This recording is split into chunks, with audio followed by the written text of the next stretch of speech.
Voltamos com o Horizonte Debate. Seja bem-vindo, se você chegou agora, seja bem-vinda. E hoje conversamos sobre algo importantíssimo, a situação financeira do estado de Minas Gerais. Participe conosco, o Paulo e o Ronaldo estão aqui com toda a disponibilidade para te responder questões que têm a ver com o salário dos servidores públicos, qual a razão e como que a gente pode sair desse buraco. Pelo WhatsApp da TV Horizonte, no 31 99642 8473, você pergunta pra gente e aí coloque lá seu nome e a cidade, o bairro de onde você está falando. Os nossos debatedores, tenho certeza, falarão disso. Você que é de Porto Firme, você que é de Ponte Nova, você que é do sul de Minas e daqui da região metropolitana de Belo Horizonte, não deixe de perguntar pra gente. Ronaldo, Paulo, a entrada nós já sabemos. Em 2014, vivíamos um período de efervescência, muitas obras, Copa do Mundo, a iminência da Olimpíada em 2016, o Rio de Janeiro, né, com o metrô do Rio, ligando a Barra da Tijuca à Zona Sul, aquela coisa toda. O que aconteceu, Paulo, Ronaldo, com o furor dessa economia efervescente? O problema foi do lado de fora, o Rio de Janeiro, no petróleo, tendo o seu produto, o seu commodity econômico mais importante. Minas, o minério. Nós gerimos mal, deixamos de fazer o dever de casa, Paulo, Ronaldo? Olha, realmente, se a gente for pegar os governos anteriores, que a dívida de Minas Gerais, ela subdivide em duas dívidas. Uma dívida é com a União e a outra dívida é a dívida externa, que essa dívida é uma dívida dolarizada. Então, ela tomaram-se muito dinheiro emprestado para fazer obras. Agora, eu estou falando só de governo Pimentel, mas eu estou falando do Hélio Garcia, Nilton Cardoso, Aécio Anastasia. Nós vamos retroagir isso aí há 16 anos atrás. Né? O governo Pimentel já pegou o Estado endividado.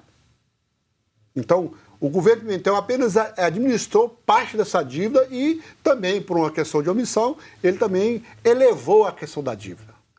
Mas o grande problema de Minas Gerais, também com relação à queda de arrecadação, era por quê? Porque a grande parte da receita de Minas Gerais é o ICMS. E o ICMS é o Imposto sobre Consumo. Então, com a crise econômica geral, isso abate diretamente na receita estadual. Com menos circulação de mercadorias e serviços. Se é um imposto sobre consumo, se o povo não consome, não tem arrecadação. Atrelado a isso, nós temos que destacar também essa questão, volta a afirmar, na questão dos benefícios fiscais. Né? Por exemplo, o governo ficou o tempo todo, o governo passado ficou gerenciando a receita tributária em cima dos créditos tributários, vendendo crédito tributário. Tem coisas agravantes que, por exemplo, o governo passado, por exemplo, fez negociação de crédito tributário com um determinado contribuinte, onde o contribuinte deu de garantia, deu para pagar o tributo estadual, obra de arte. Então, o pobre coitado lá do Vale de Jequitinhonha, para que interessa a ele o governo abrir mão de uma certa arrecadação e receber em parte de pagamento uma obra de arte que vai ficar exposta ao céu aberto? Paulo, me ajuda nessa. E junto com isso, Jairo, a gente viu também, conforme você mencionou, uma lei aprovada pelo governo Pimentel no primeiro ano de mandato que possibilitava ao Estado gerenciar os recursos dos depósitos judiciais. Isso foi uma questão muito grave. O Estado ele conseguiu arrecadar aproximadamente 6 bilhões em razão desse recurso referente aos depósitos judiciais, que essa lei, inclusive, foi posteriormente suspensa pelo Supremo Tribunal Federal em uma ação direta de inconstitucionalidade, está suspensa agora, e a gente viu aquelas pessoas que litigam na justiça, que têm esperança de que um dia irão receber seu recurso, depois de 10, 20, 30 anos, elas não estavam recebendo sequer aquele dinheiro que já estava previamente depositado. Agora, Paulo, Ronaldo, Fernando Pimentel, prefeito de Belo Horizonte, muito bem avaliado, eleito, inclusive, reconhecido um dos melhores prefeitos do mundo na época, ministro de pastas importantes dos governos do PT, tanto de Lula quanto de Dilma. No governo do Estado, e aí, Ronaldo, Paulo, me permita a afirmação um pouco mais dura, vocês atribuem a derrocada das economias estaduais a esse político, que foi até então um político experiente, de reconhecida habilidade? O que faltou para esses 4 anos?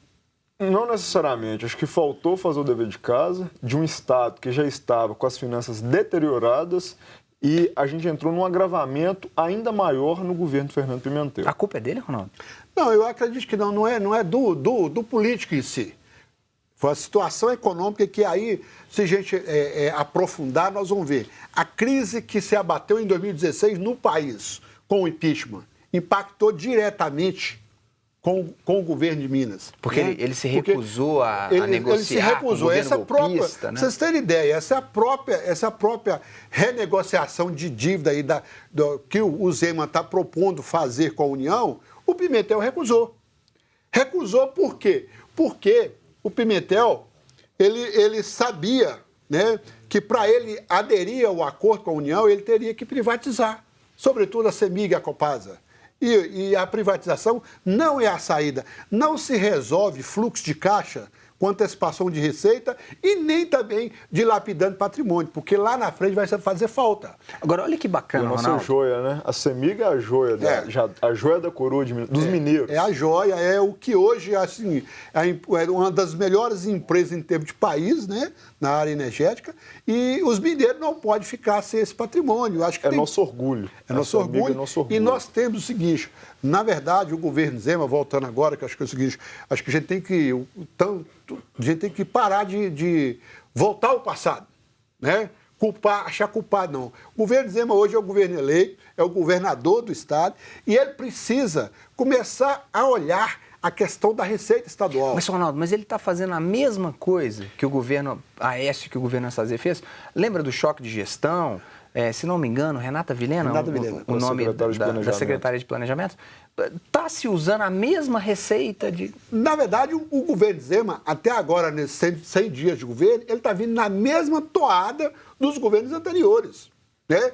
Por exemplo, a gente... Ronaldo, mas aí, colocando até um pouco o telespectador, funcionário público, e que sofre, inevitavelmente, com esse processo, se vai cortar o que já não tem mais, vai cortar o quê?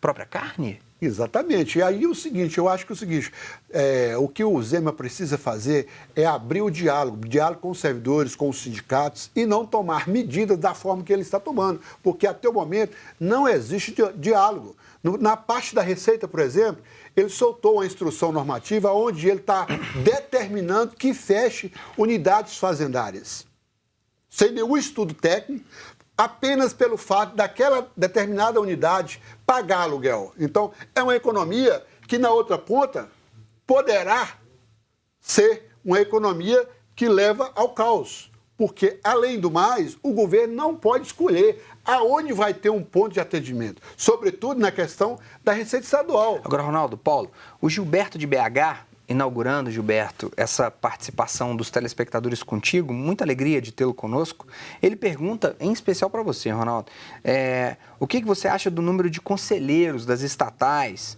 por exemplo, da Codemig, ganhando muito para não fazer nada. São esses os funcionários que incham, Paulo e Ronaldo, essa máquina do Estado e se torna ineficiente? Bom, a questão dos conselheiros, eu também acho um absurdo, né? Que, na verdade, é o seguinte, acho que o governo Zema ele deveria fazer aquilo que ele prometeu no período de campanha, que ele ia cortar com isso, porque, na verdade, os getores dos conselheiros é um salário indireto. Tem secretário aí, o caso do secretário de Fazenda, por exemplo, que participa do CONFAS, que é o Conselho de Política Fazendária, preside o Conselho da CEMIG, chega a ganhar R$60 mil por mês. Para trabalhar, para trabalhar, e o seguinte, e a maioria desses conselhos, o cara vai uma vez por semana. E alguns deles, ele nem precisa ir, ele manda o substituto e ele recebe o jeton. Então, da mesma forma que eu falei, eu acho que é o seguinte, nós precisamos fazer uma reforma administrativa, mas uma reforma que atinja os 3 poderes, não recaindo qualquer reforma administrativa só em cima do poder executivo. Por quê? Porque é inaceitável. O Poder Judiciário é inatingível, o Legislativo da mesma forma. Então, por que só recai só o salário do servidor público, do executivo que está sendo parcelado? Ronaldo, e a propósito, isso contraria uma promessa de governo do próprio Romeu Zema, do próprio Exatamente, governador. O pagamento de jetons para conselheiros e para secretários. Agora, na página amarela da Veja dessa semana, Muska, um cientista social, um cientista político alemão, que dá aula na Johns Hopkins, nos Estados Unidos. O Steven Levitsky, que foi até preparação para o programa da semana passada, aqui também no Horizonte Debate, eles vão dizer que esses políticos novos, eles fazem ser identificados com o eleitor comum. O Jair Bolsonaro fez isso, se dizendo um outsider, mesmo sendo um deputado com mais de 30 anos de mandato. Donald Trump, que se coloca como uma pessoa que dialoga com aquele sujeito ali do meio oeste americano. O próprio Romeu Zema, que foi eleito se identificando com o eleitor comum, com o cidadão comum. Olha, eu sou um empresário, eu quero resolver o problema disso aqui. E aí coloca, junto disso, vamos acabar com os conselhos ou vamos regulamentar essa história? Vamos acabar com os super salários? A verdade, Ronaldo e Paulo, é que quando esse sujeito, que é reconhecido pelo eleitor como um outsider, é reconhecido como uma pessoa fora do sistema, quando ele chega lá, ele está muito engessado. Esse é o ponto.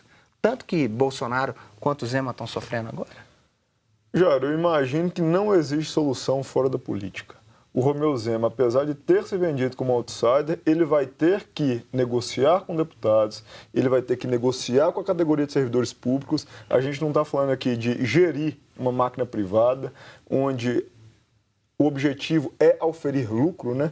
Conforme costumam falar, empresas não têm coração, empresas têm CNPJ. Não é o caso do governo do Estado. O governo do Estado tem pessoas que ele precisa trabalhar, precisa negociar e a solução ela está dentro da política, não existe outra opção. Ronaldo, daqui a pouquinho, Paulo, eu volto com a extensão dessa pergunta que te fiz. Nós vamos para um breve intervalo. Faça como Gilberto, escreva para a gente. Até daqui a pouco.